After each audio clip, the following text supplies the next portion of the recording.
The drama started with a package. A damn package of all things. I wasn't even supposed to be home at that time.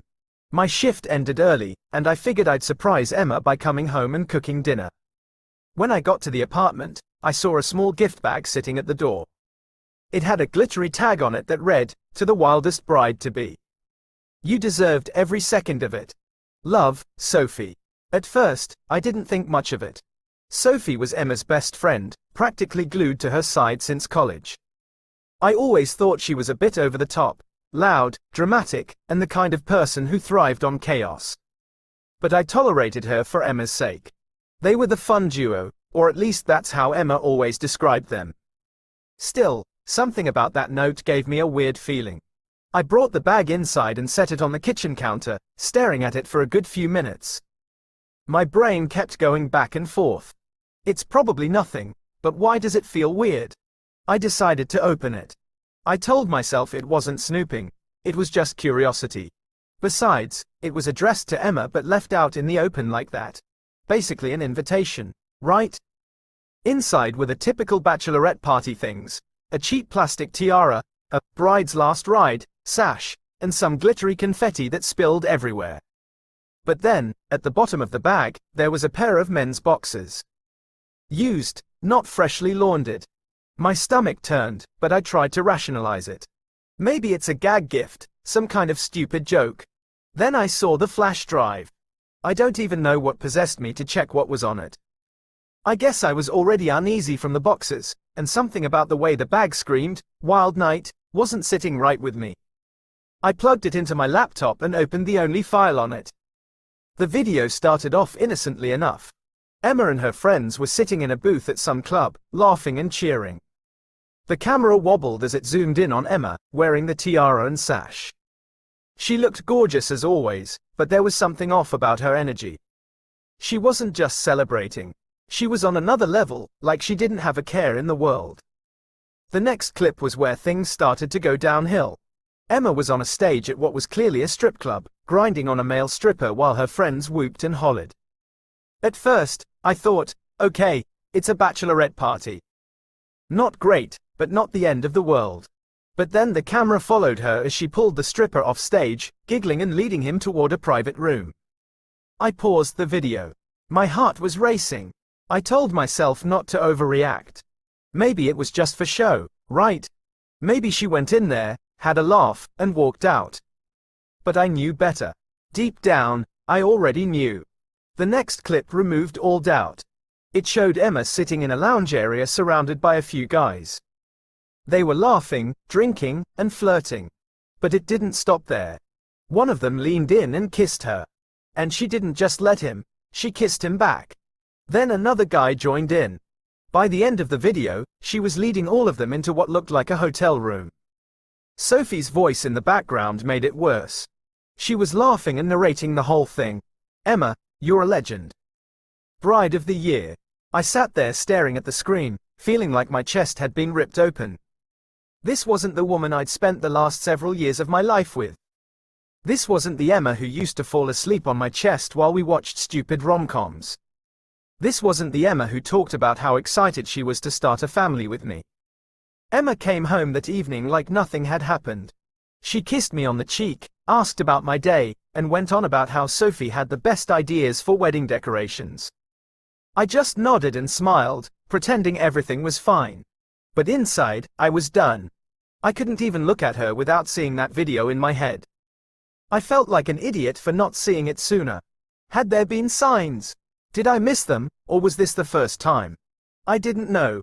And honestly, I didn't care. The woman I thought I was marrying didn't exist anymore. That night, I didn't sleep.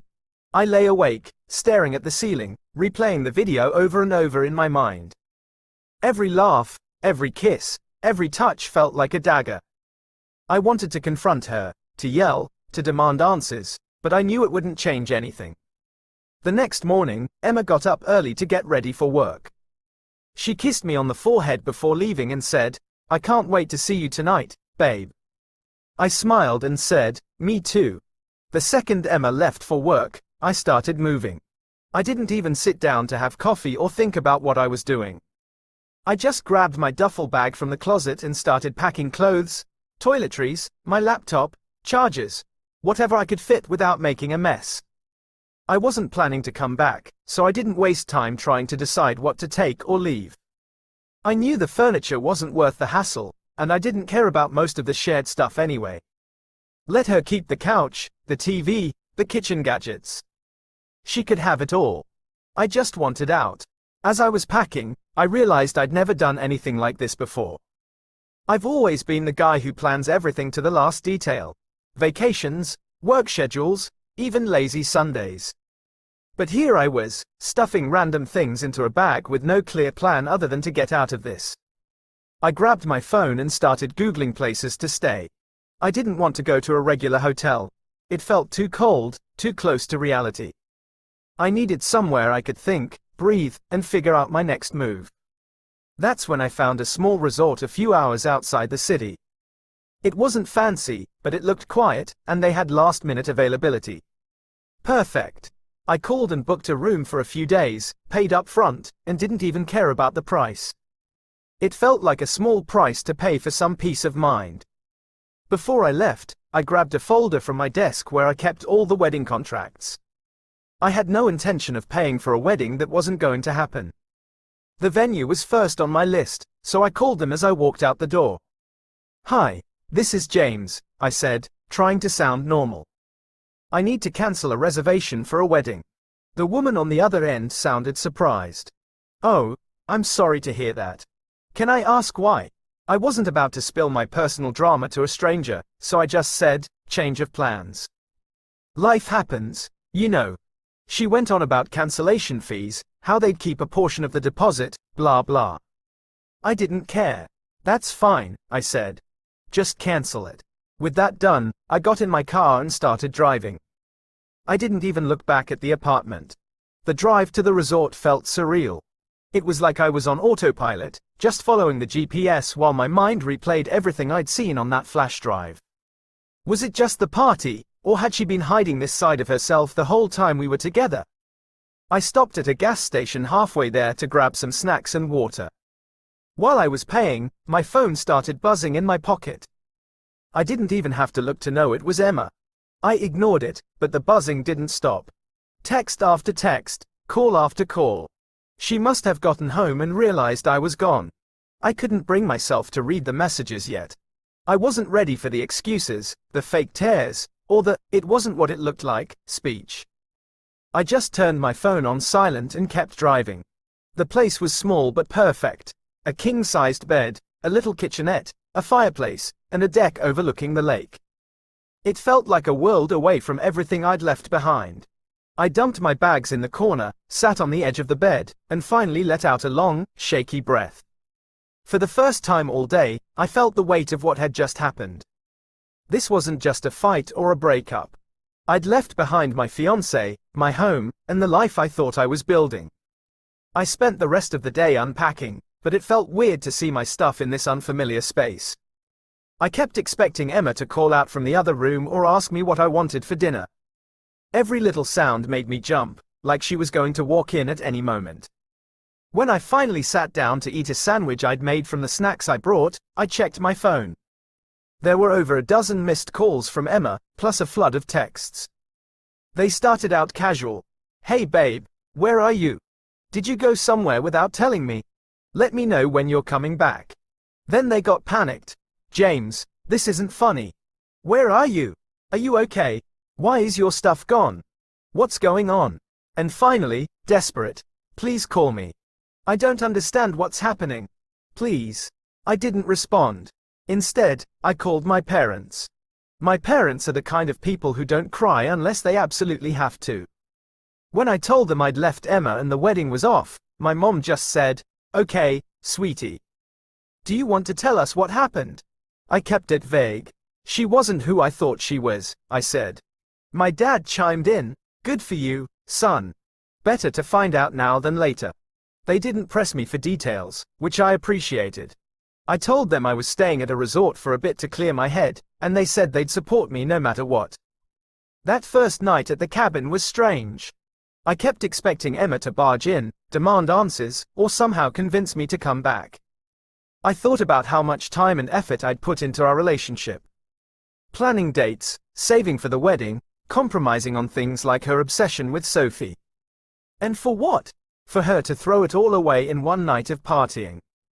By the time I went to bed, I'd made up my mind I wasn't going back. Not for her tears, her apologies, or her promises. This was the end, and I was okay with that. One thing kept bothering me: Sophie. She wasn't just some innocent bystander in all this. If anything, she was the ringleader. That video wasn't just a candid recording of the night. It felt like a trophy, something she was proud to show off. And that damn note on the package. You deserved every second of it. It was practically a confession. Sophie always rubbed me the wrong way. When Emma and I started dating, Sophie was one of the first people I met in her circle. She was loud, constantly making sarcastic jokes, and always had to be the center of attention. Emma thought she was hilarious and fun, but I thought she was obnoxious. Over the years, I learned to tolerate her because she and Emma were so close. But I never trusted her. Looking back, there were red flags. Sophie would constantly push Emma to go out, even when we had plans. There were times when Emma came home drunk late at night with Sophie giggling in the background, shouting, "Sorry for stealing your girl, James." I used to laugh it off, but now it didn't feel so funny. At the resort, I decided to confront her. Not Emma, not yet. I wanted answers from the person who encouraged this whole mess. I didn't want to call Sophie directly, so I used a burner number app to text her something vague but baiting. "Hey, it's James. We need to talk about Emma. Meet me at the coffee shop on Main Street tomorrow at noon." She responded within a few minutes.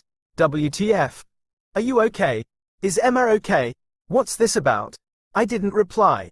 The next day, I drove back to the city, parked a few blocks from the coffee shop, and waited. Sure enough, Sophie walked in right on time, looking as smug as ever.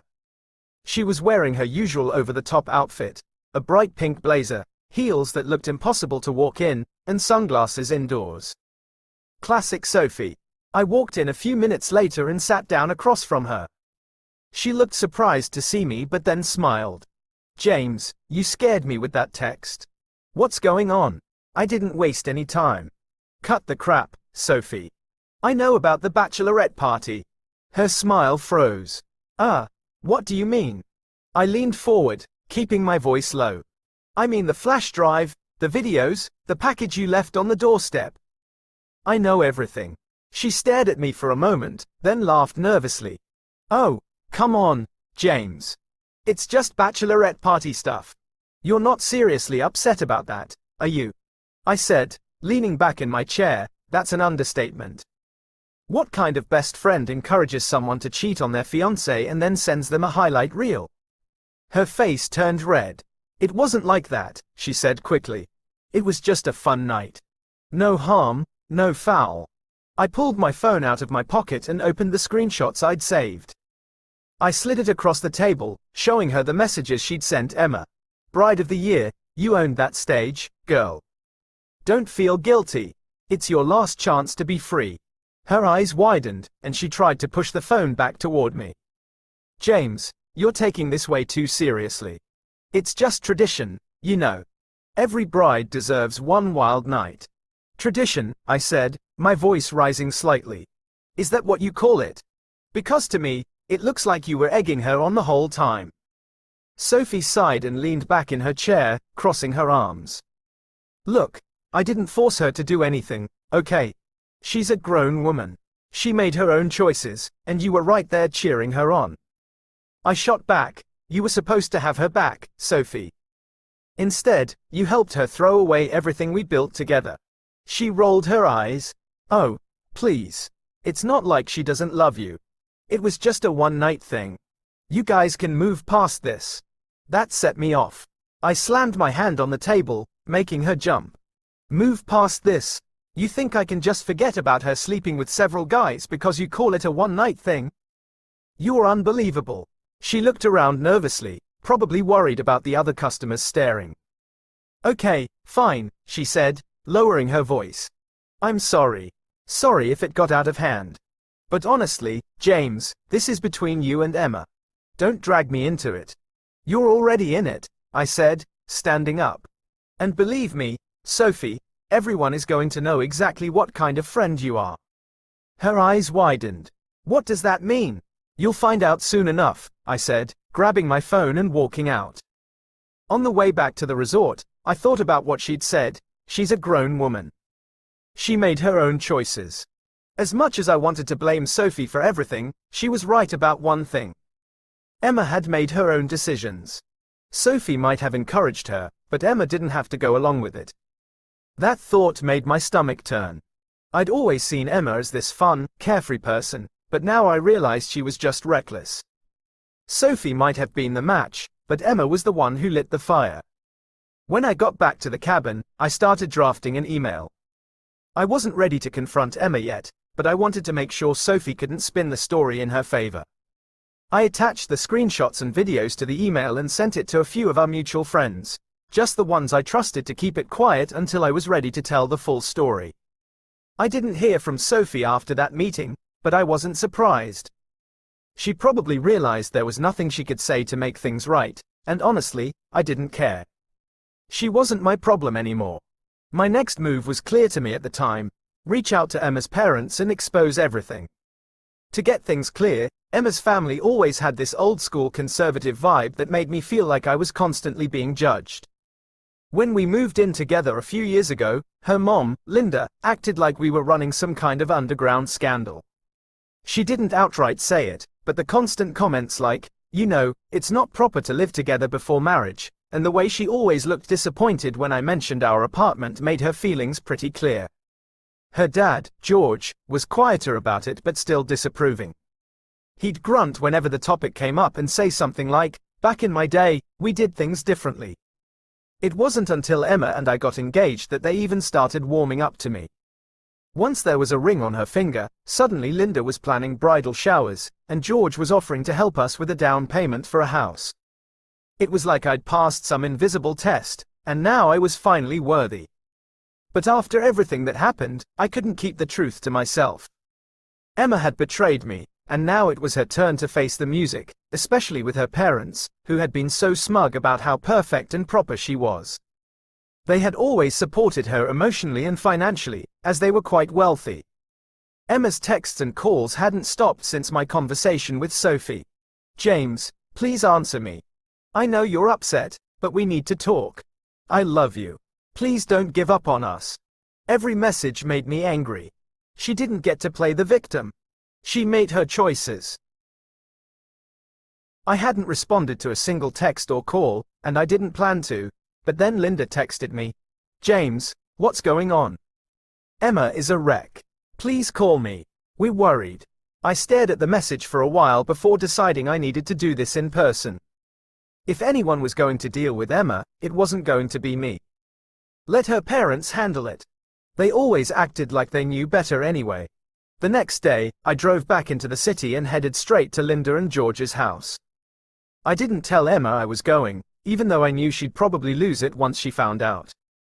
When Linda opened the door, her face lit up with a mix of relief and concern. "Oh, James, thank God you're here. What's going on? Emma is so worried about you since yesterday." George was sitting in his usual chair in the living room, flipping through a newspaper. He looked up when he heard my voice. "James," he said, nodding. "Glad you're here. Maybe you can tell us what's going on." I stepped inside and sat down on the pristine couch. "I came to tell you the truth," I said, keeping my voice steady. "You're going to want to sit down for this." Linda looked confused but sat across from me, clutching her hands together. George leaned forward in his chair, his brows furrowed. I pulled out my phone and opened the folder of evidence. "Emma has been lying to you," I said, "and to me. The wedding is off because of what she did at her bachelorette party." Linda gasped. "What are you talking about? What could she have possibly done that's so bad?" I handed her my phone. "Watch this."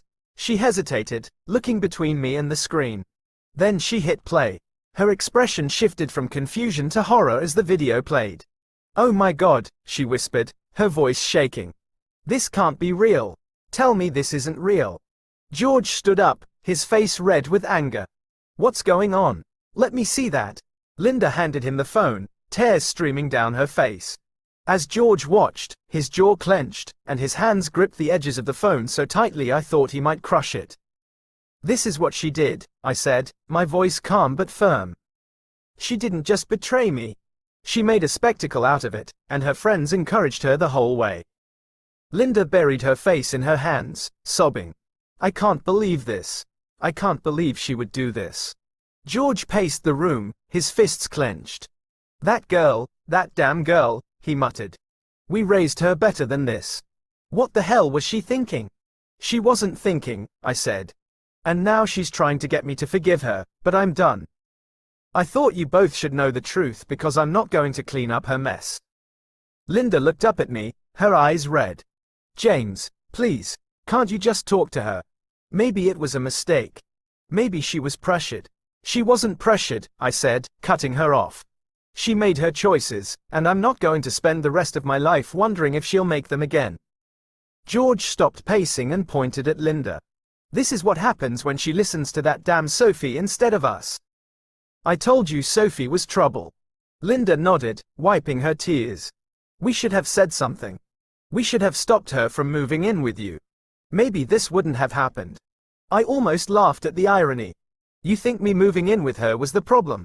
I asked. You've been so obsessed with what's proper that you never saw the real issue. Emma is reckless. She's been reckless for a long time, and now she's paying for it. George sat back down, shaking his head. Unbelievable. Absolutely unbelievable. I stood up. Look, I'm sorry to drop this on you, but it's your problem now. She'll probably come to you for help, and you can decide how to handle it. I've already made my decision. Linda grabbed my arm as I walked toward the door. James, please don't tell anyone else about this. Think of the embarrassment for our family. I pulled my arm away gently. That's not my concern anymore, Linda. You'll have to deal with that yourselves. As I drove back to the resort, I felt a strange sense of closure. For years, Emma's parents had looked down on me, treating me like I wasn't good enough for their daughter. Now, they knew the truth.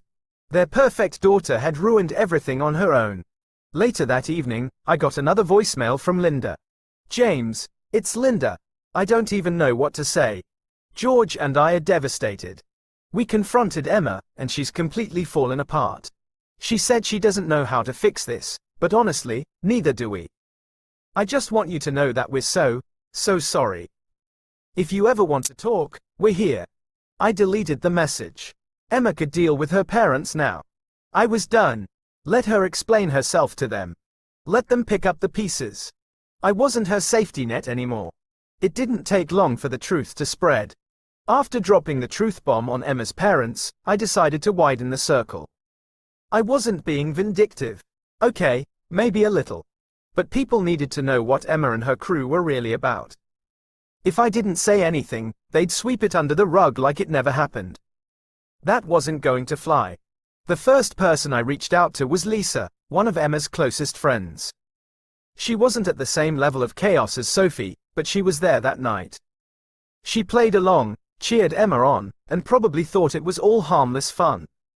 I wasn't giving her a free pass. I sent her a short text. Lisa, I know what happened at the Bachelorette party. I've got the videos and messages to prove it. Don't play dumb. We need to talk. Lisa called me within minutes, her voice shaky like she was caught off guard. James, what the hell is this? Where did you get this? Does it matter where I got it? I said, keeping my tone calm. You were there. You saw everything. She stammered for a bit before blurting out, I didn't know it was that bad, okay? I thought it was just some dancing and flirting. I didn't know. You didn't know she disappeared with several guys? I cut in. You didn't know she cheated on me in front of all of you? Lisa went quiet for a moment. I thought she'd hung up, but then she sighed. Look, James, I'm sorry. I should have said something, but it's not like I could stop her. Emma talked about how boring marrying you would be, and she wanted one last fun night. Sophie was the one hyping her up, and Emma was, well, she was drunk and going along with it. I almost laughed. Going along with it? That's your defense. She wasn't just going along with it, Lisa. She made those choices, sober or not, and you stood there and let her. Lisa tried to backtrack. I didn't think it was my place.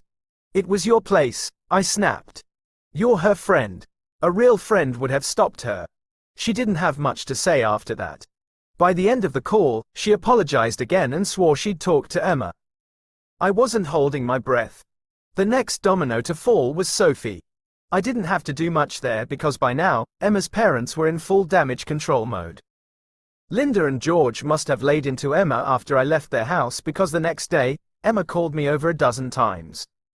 I didn't answer a single one. Then Sophie texted me, and her tone was anything but friendly. James, what the hell are you telling people? Emma is a mess, and now everyone's acting weird with me. You need to stop this. I couldn't help but smirk when I read that. Sophie was finally feeling the heat. I didn't even bother responding. Let her squirm. But the best part came when Lisa spilled the beans to the rest of their friend group. Lisa might have been complicit in Emma's behavior, but she wasn't about to go down with the ship. She started distancing herself from both Emma and Sophie, telling anyone who'd listen that she didn't know the full extent of what happened and that she never would have supported it if she had. By the end of the week, the story was everywhere. Emma had gone from being the fun bride to the pariah of her own social circle. One of the mutual friends in the group, Ava, reached out to me. We weren't particularly close, but she'd always been polite and respectful whenever we hung out in group settings. Her message caught me off guard. Hey, James. I just wanted to say I'm sorry for everything you're going through.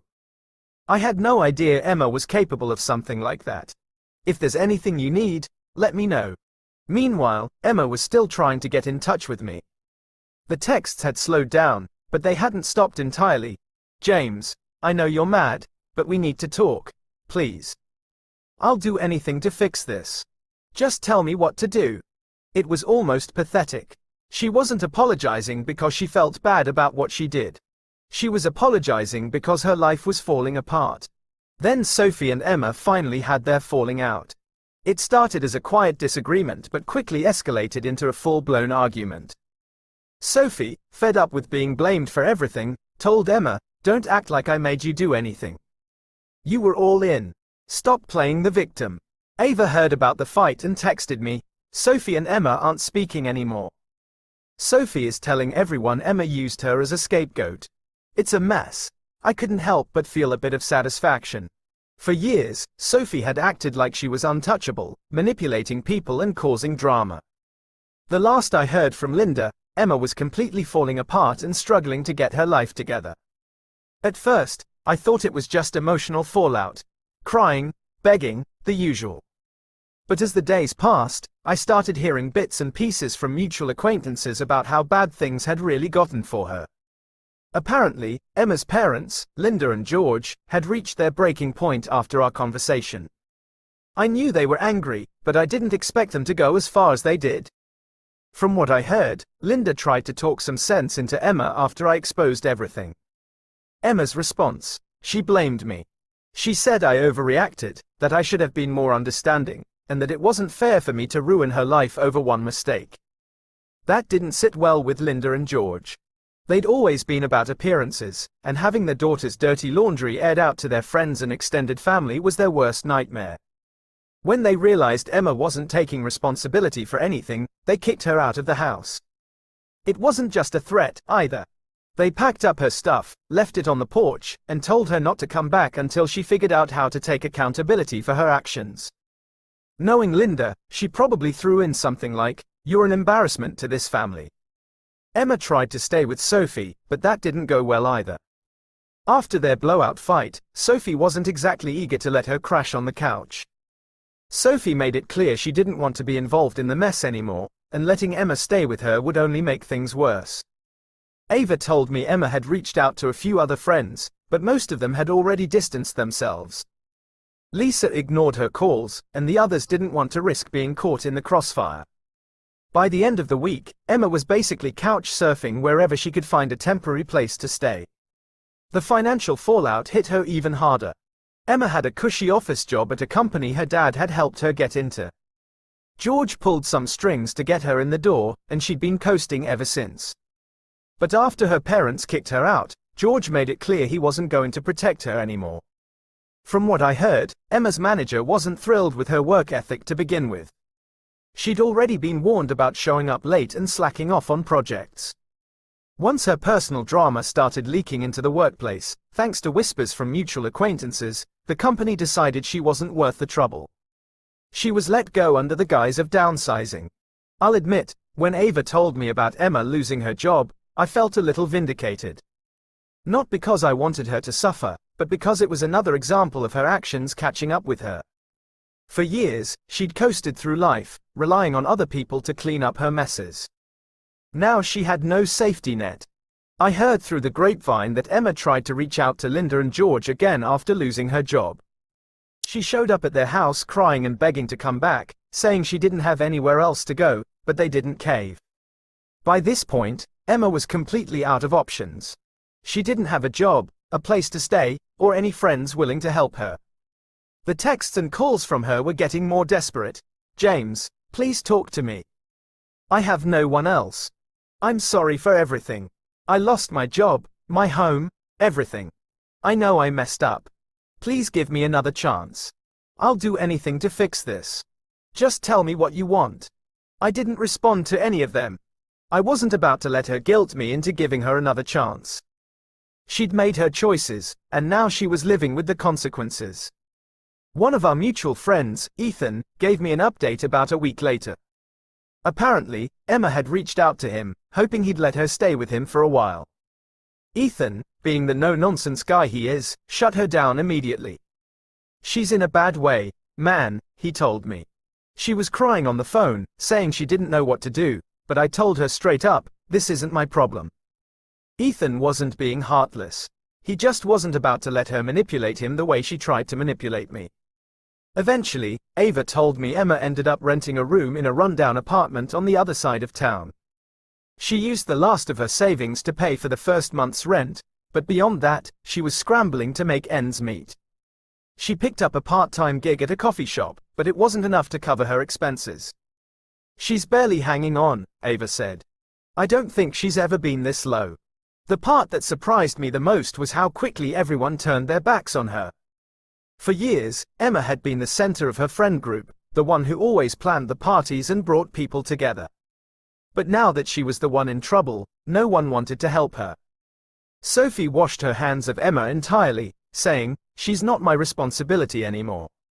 Lisa cut ties completely, saying she couldn't deal with the drama. Even Ava, who had tried to stay neutral, eventually stopped talking to her. Emma had burned every bridge she had, and now she was stuck trying to rebuild her life from scratch.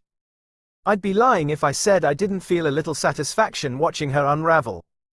Not because I wanted her to suffer, but because it proved a point. Actions have consequences.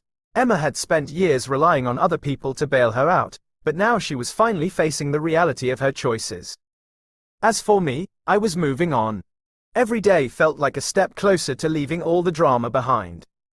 If you were gripped by this story and want to hear more jaw-dropping tales of betrayal, heartbreak, and redemption, don't forget to hit that subscribe button. Your support keeps these stories coming. Drop a like if this one hit you in the feels, and share your thoughts in the comments. I'd love to hear what you think about Emma's downfall and James's decision to walk away. Stay tuned for the next wild ride.